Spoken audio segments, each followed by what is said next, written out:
Boa noite, meus irmãos e irmãs. Quando eu estava entrando aqui no templo de vocês, eu fiquei sabendo que da porta para lá começa a cidade de Caicó e da porta para cá a cidade de Deus. É isso, né?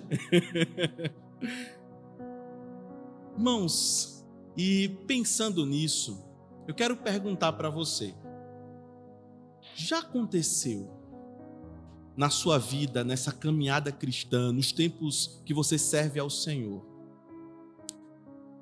de Deus não responder a sua oração? Como é que você lida com o silêncio de Deus? Aquela mãe que já orou tanto tempo para que o seu filho voltasse para a igreja, até agora ele não voltou. Aquela esposa que deseja que o marido saia com ela no domingo à noite para vir à igreja. Aquele homem que olha para sua esposa e deseja que aquela esposa caminhe do lado dele. Ou mesmo aquele emprego que você gostaria tanto, uma promoção, e você já orou ao Senhor, e você só recebeu o silêncio de Deus. Como a gente lida com o silêncio de Deus? Eu convido você nesse momento a abrir sua Bíblia no livro do Êxodo, capítulo 1. E à luz desse texto, nós vamos observar, ponderar sobre o silêncio de Deus. Êxodo, capítulo 1.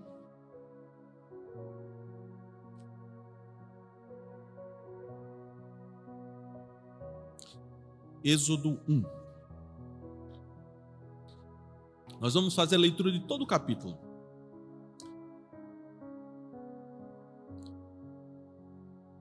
Assim diz o Senhor: estes são os nomes dos filhos de Israel que entraram com Jacó no Egito. Cada um entrou com sua família: Rúben, Simeão, Levi, Judá, Issacar, Zebulon, Benjamim, Dan, Naftali, Gade, Azer. Todas as pessoas, pois, que descenderam de Jacó foram 70. José, porém, estava no Egito. Faleceu José e todos os seus irmãos e toda aquela geração. Mas os filhos de Israel foram fecundos e aumentaram muito e se multiplicaram. Grandemente se fortaleceram, de maneira que a terra se encheu deles.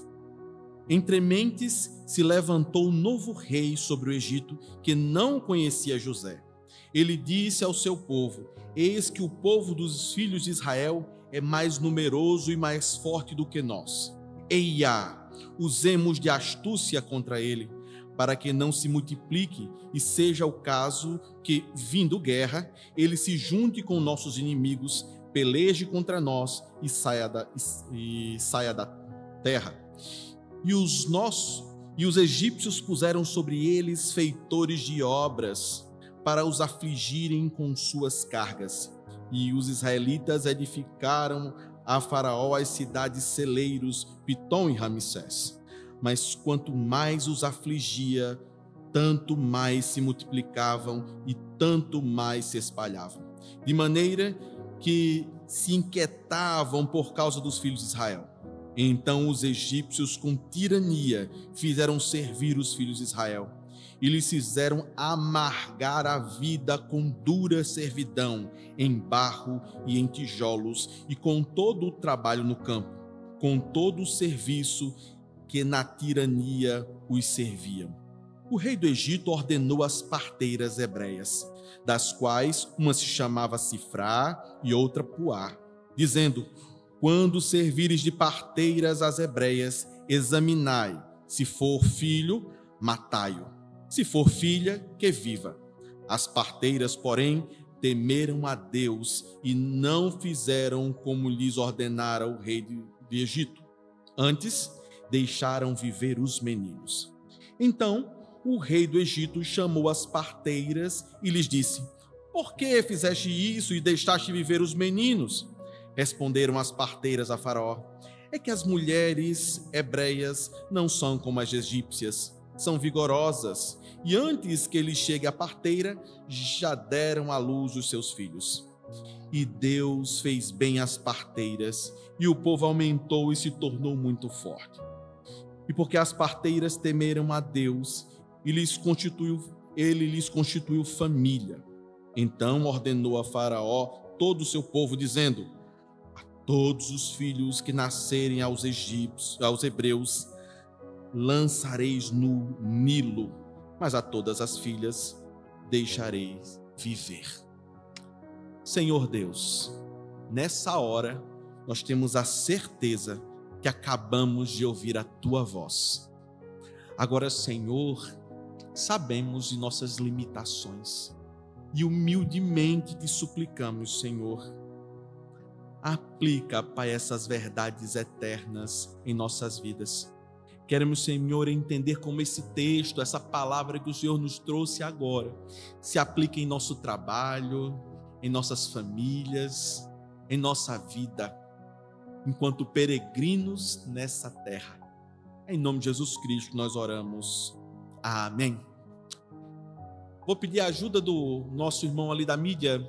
Projeta para nós o quadro da Tarsila do Amaral, chamado Os Operários. Talvez você conheça esse quadro da Tarsila do Amaral. Ele é um quadro que representa o rosto dos brasileiros. A gente tem rostos de todo tipo, de toda cor, de toda altura, de ambos os sexos, masculino e feminino. Esses rostos não têm nome, eles não falam, mas uma coisa é parecida em todos os rostos. Todo mundo parece que tem uma cara sofrida. Todo mundo está sério. Todo mundo está sentindo um peso. É uma imagem, um quadro que expressa silêncio, opressão, cansaço, dificuldade. E eu pergunto para você, onde é que está Deus no rosto dessas pessoas? Veja como são duros os rostos, veja como são pesados os olhares. Esse é o clima de Êxodo capítulo 1. O povo hebreu está com esse rosto. Todo mundo está com a cara fechada. Todo mundo está triste. Sabe por quê? Porque eles estavam trabalhando demais, sob a opressão. Era um povo que não só trabalhava até a exaustão, mas que quando chegava em casa, temia que os seus filhos, os seus bebês, fossem assassinados. Se coloca no lugar dessas pessoas.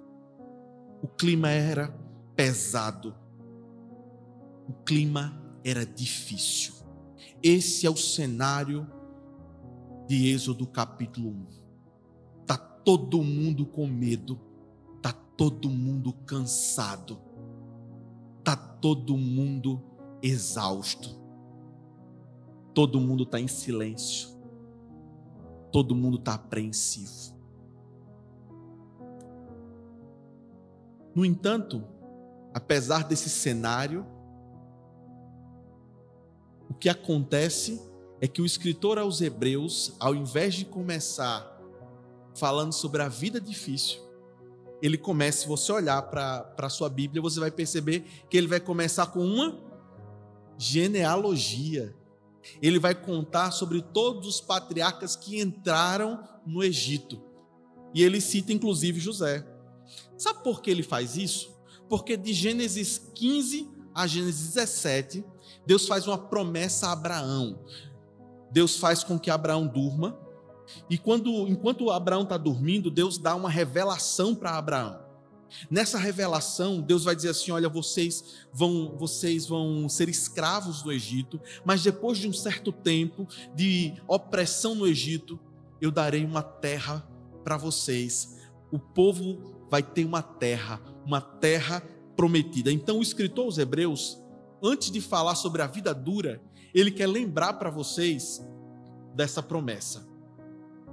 O povo vive a partir de uma promessa. Deus prometeu: um dia vocês terão a sua própria terra. Então o povo, ele cresce com essa esperança de uma terra. Eles vão para o Egito, eles começam a se dar bem. No entanto, a gente tem um fenômeno na história, que um povo chamado Ixo derruba o povo egípcio, toma o poder, e os Ixos, eles ficam com medo dos israelitas, dos hebreus, porque eles diziam assim: ora, se esses hebreus crescerem, eles vão se unir aos nossos inimigos egípcios e eles vão nos derrubar. Então vamos oprimi-los, vamos escravizá-los, vamos persegui-los, vamos matar os seus filhos. E se você olhar para a sua Bíblia, Deus está calado.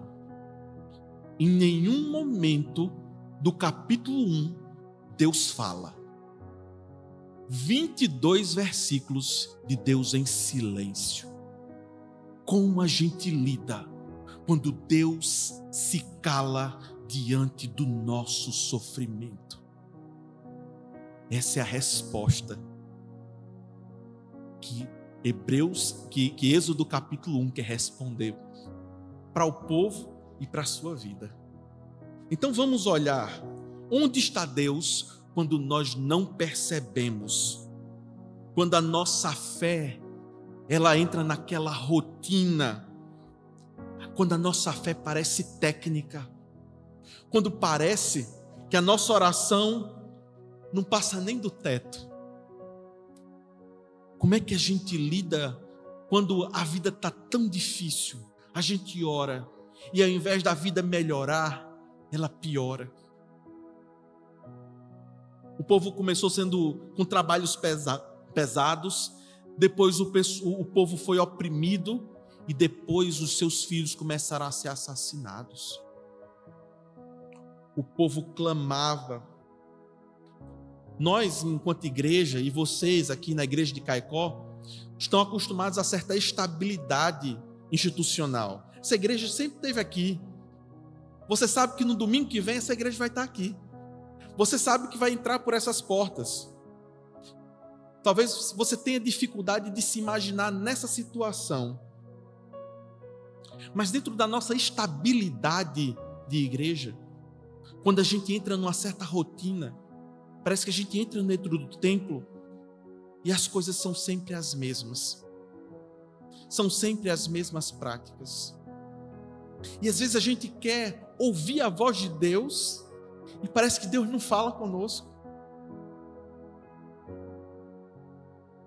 Quando a gente entra nessa rotina, quando tudo parece vazio, quando o silêncio de Deus grita. Eu quero desafiar você a olhar para esse texto e eu quero provar para você, com base nesse texto, que o silêncio de Deus não é ausência. Mesmo diante do sofrimento, Deus continua soberano e operante. Vamos ver como é que isso acontece?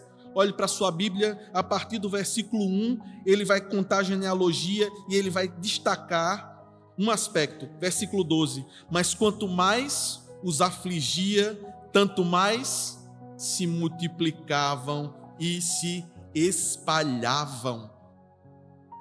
Por que isso é importante? Porque Deus está em silêncio. No entanto, apesar da opressão, do sofrimento, da dificuldade, o povo continua se multiplicando e se espalhando na terra dos egípcios. O autor, ele começa na genealogia dizendo assim: vocês lembram quando a gente chegou nessa terra? Nós éramos 70 e hoje nós somos uma multidão de pessoas, somos muitas pessoas, provavelmente 1 milhão de pessoas, porque o texto diz lá em Êxodo capítulo 12, vai dizer que 600 mil homens, sem contar mulheres e crianças, saíram. 600 mil, se a gente contar com as mulheres, a gente está falando de 1 milhão de pessoas. Quanto mais a opressão batia, quanto mais o sofrimento, quanto mais dificuldade, mais esse povo crescia. E Faraó começou a ter medo desse povo. O que é que o escritor está querendo contar para nós? Que o povo continua florescendo sob a tirania, sob a dificuldade. Isso é o paradoxo da providência de Deus. Deus pode não estar falando nesse texto, mas Ele está agindo. O povo continua crescendo, se multiplicando. Irmãos, às vezes a gente acha que dar à luz é algo normal. Não é não. A probabilidade de uma mulher ficar grávida e ter um filho, e esse filho chegar até o dia da concepção, é uma probabilidade pequena. Muitas mulheres perdem seus filhos no meio do processo gestacional. Mas Deus estava abençoando num nível que o povo se multiplicava e se espalhava, o povo crescia. Isso é providência de Deus diante do sofrimento. E isso é um aspecto que a gente precisa prestar atenção, sabe? Às vezes a gente fica, Deus, o Senhor está em silêncio, eu queria ouvir a tua voz. Mas o que o escritor está dizendo é que a gente precisa olhar para o que Deus está providenciando na nossa vida. Às vezes Ele não respondeu ainda aquela oração do meu esposo vir para a igreja comigo, do meu filho voltar a estar na igreja. Mas a gente percebe a paz dentro do lar. A gente percebe Deus cuidando dos nossos filhos, das nossas famílias. A gente consegue perceber que quando Deus nos abençoa, as nossas famílias também são abençoadas. Deus fortalece apesar do sofrimento. Quando Guimarães Rosa, naquele livro O Grande Sertão Veredas, tem um personagem que é muito interessante, chama Riobaldo. Riobaldo olha para aquela situação e diz assim: viver é perigoso, porque no final a gente morre. Irmãos, às vezes a gente se sente assim, não é? Viver parece que é tão perigoso. A gente tem receio de tanta coisa nessa vida. Viver é perigoso, porque sempre acaba em morte. Assim era como Israel. E às vezes é na igreja, a gente olha para tudo em volta e diz: Deus, por que o Senhor permite a dor? Porque esse sofrimento chegou na minha casa? Porque essa doença está assolando a minha família? Por que comigo? Eu sempre estive na igreja, eu sempre estive adorando. Por que na minha casa? Por que logo comigo? Porque Deus permite a dor.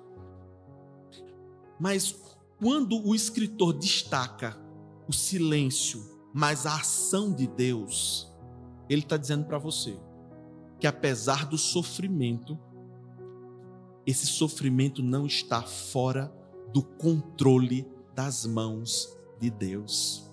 E esse é um aspecto que precisa ficar claro na sua cabeça. Deus, ele continua multiplicando. Deus, ele continua providenciando vida. Porque o sofrimento não está fora do controle de Deus. Às vezes a gente olha para as nossas igrejas e a gente vê o mundo, o pecado, a corrupção, o pluralismo, a secularização fora da igreja, o mundanismo nas nossas cidades, nas nossas famílias. E a gente diz: e aí, o que é que vai ser? Mas o texto, ele nos lembra que Deus, ele faz florescer e faz crescer apesar do deserto e da dificuldade. O povo cresce em meio ao sofrimento. Assim é na igreja do Senhor. O Senhor faz com que a igreja floresça em meio ao sofrimento. Porque é como C.S. Lewis disse certa vez. C.S. Lewis disse que Deus é como um dentista que não usa anestesia. Ele às vezes arranca o dente sem anestesia. Mas às vezes é necessário a gente ter esse dente arrancado, porque senão a gente sofre mais. O sofrimento não diz respeito a vazio. Deus continua fazendo crescer. Em meio ao sofrimento, às vezes a gente pode não crescer em número, mas Deus está nos fazendo crescer em profundidade. Em meio ao sofrimento, a gente pode não estar crescendo em visibilidade, mas a gente cresce em fidelidade. Um dia eu estava no gabinete pastoral e eu recebo uma mulher na igreja angustiada. E ela falou assim: pastor, tudo lá em casa deu errado. Meu marido está me traindo. Ele disse que hoje vai sair de casa. E eu estou aqui no gabinete e eu te pergunto: e agora, pastor? Eu disse: minha irmã, não tem outro jeito não. Vamos orar.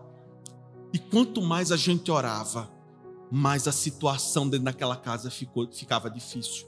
Mais a situação piorava.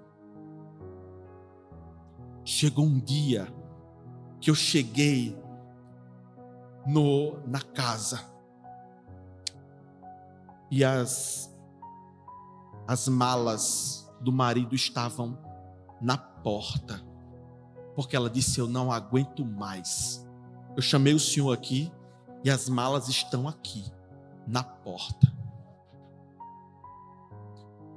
Eu disse, e a gente começou a conversar diante daquela situação, aquelas malas na porta, e aquele homem que só ia chegar do trabalho de 5 horas da tarde, resolveu ir em casa, pegar uma camisa que tinha esquecido.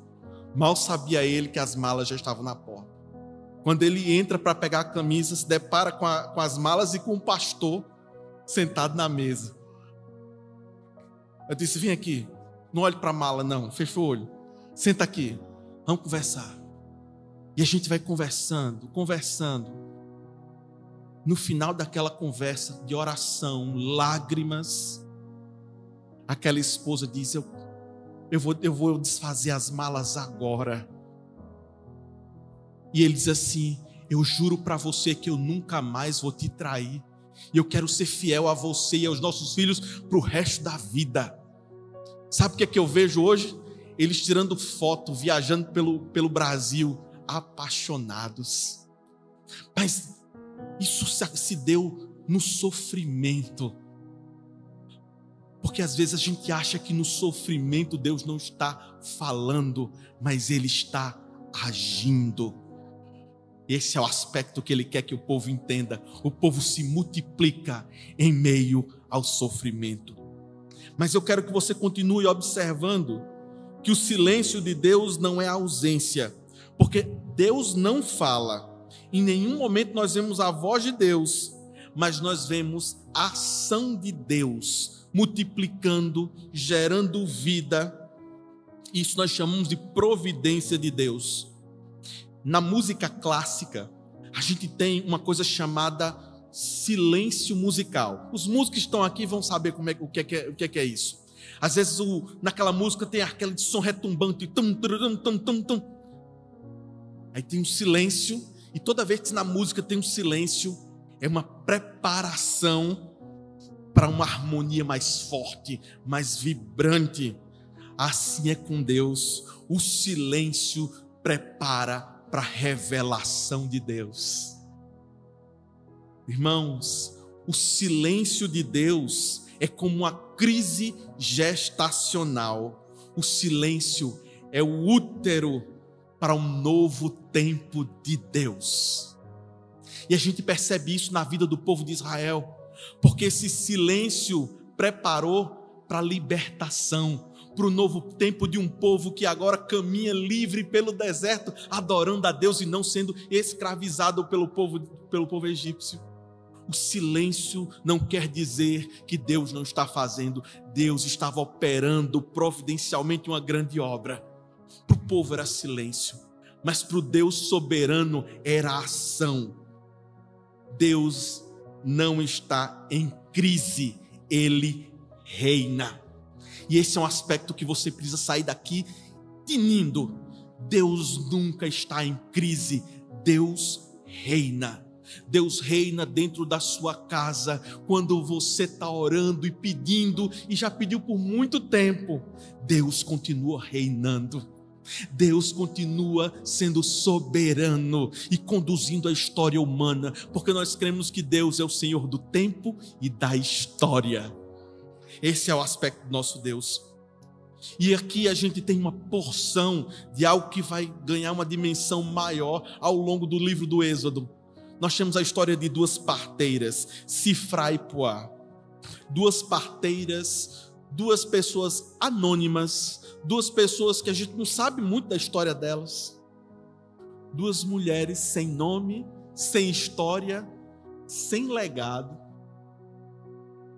Essas duas mulheres simples vão desafiar o decreto do grande faraó. O faraó diz: quando o bebê estiver nascendo, enforque o bebê e mate ele. Elas dizem: não, eu escolho temer o Senhor. Mesmo em meio ao silêncio, essas mulheres decidem temer o Senhor.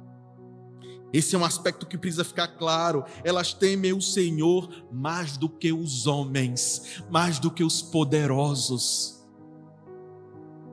Essa lição precisa ficar claro na sua cabeça, porque às vezes a gente tem tanto medo dos poderosos, daquele chefe, daquela pessoa que dá uma sensação que pode controlar a nossa vida. Essas mulheres decidem optar pela fidelidade, ao invés de se curvar diante dos homens e dos poderes humanos. É interessante que Deus não aparece, Deus não fala, mas Deus age por meio de duas mulheres anônimas, agentes de vida e resistência. Deus, Ele opera, meus irmãos e irmãs, a partir da fidelidade de pessoas comuns como você. Às vezes a gente espera um grande evento, uma grande libertadora, uma grande liderança se levantar dentro da nossa igreja. Mas Deus usa pessoas simples, pessoas comuns, mas que decidem ser fiéis ao Senhor. Na teologia a gente chama isso daqui que Puá e Sifrá fizeram de mandato cultural. Deus, Ele usa as nossas vocações, Ele usa-nos como instrumentos de sua graça no mundo. Deus age através dos que o temem. Lá na sua repartição pública, lá na empresa que você trabalha, lá na escola que você estuda, lá na universidade, Deus quer te usar lá como instrumento dele, não porque você é alguém extraordinário, mas porque você teme ao Senhor. Esse é o aspecto. Sabe de quem eu lembro? De uma senhorinha chamada Cora Coralina. Cora Coralina era uma doceira lá no interior do Goiás. Cora Coralina, ela fazia doce e fazia poesia. Uma mulher simples, mas que ficou conhecida na história da poesia brasileira, por ser uma das maiores poetas do Brasil. Não porque ela era uma pessoa extraordinária, mas porque alguém simples, em meio às panelas e os doces, era cheia de sabedoria. O Senhor quer te usar em meio às panelas e os doces. O Senhor, Ele levanta Puás e Sifrás em todos os tempos. Você que está me ouvindo hoje, que teme o Senhor, você é Puá, é Sifrá, onde você está. Deus te chama, Deus te vocaciona para ser fiel a Ele onde você está. exercer o mandato cultural dele onde você está. Às vezes, em igrejas muito moralistas, a tentação é da gente medir a nossa fé pela performance espiritual, pela nossa performance pública.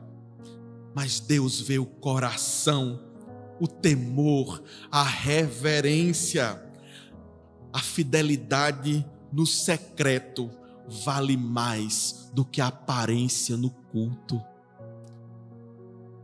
Veja bem, a fidelidade no secreto vale mais do que a aparência no culto. E assim ele usou Puá e Sifrá. Irmãos, em meio ao sofrimento, Deus age preservando a vida, levanta pessoas como instrumento dele. Êxodo 2:23 diz que o povo de Israel gemeu. Olhe na sua Bíblia, Êxodo 2:23, o povo de Israel gemeu, mas Deus ouviu, Deus via. Em tempos onde a nossa fé é testada, onde o ceticismo, o secularismo, as mais diversas dificuldades que a igreja pode enfrentar, como é que a gente responde? Deus não abandona sua igreja, Ele continua agindo na sua igreja. Ele está plantando sementes no subsolo.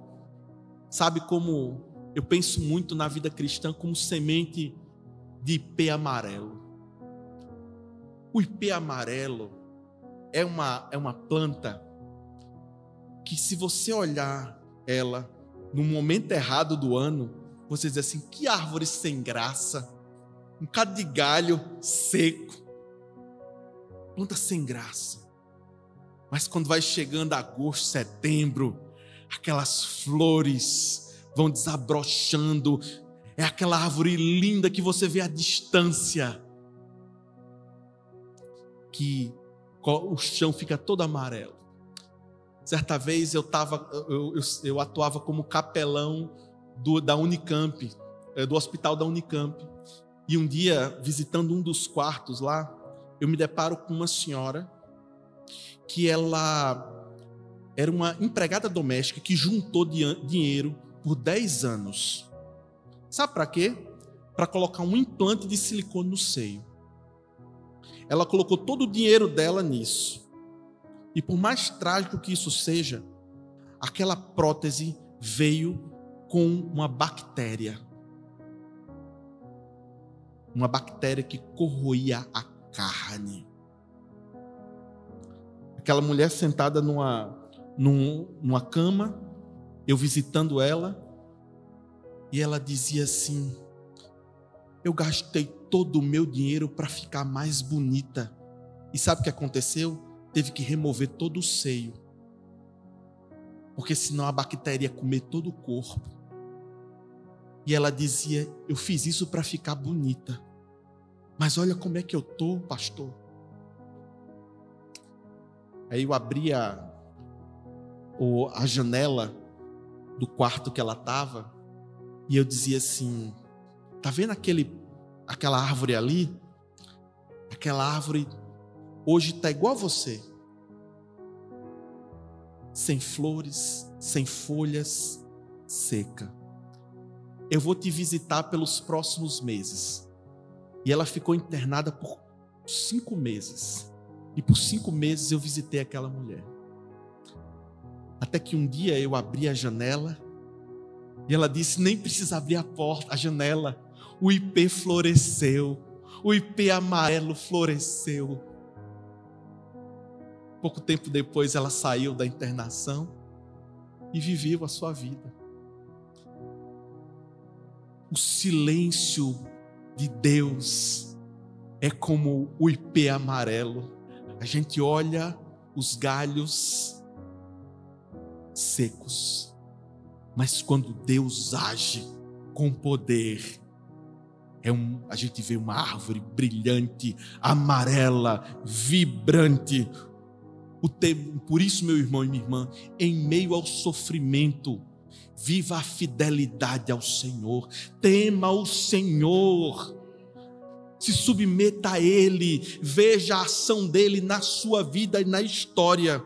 Ele está preparando a libertação. A ausência de Deus é apenas aparente. É apenas aparente.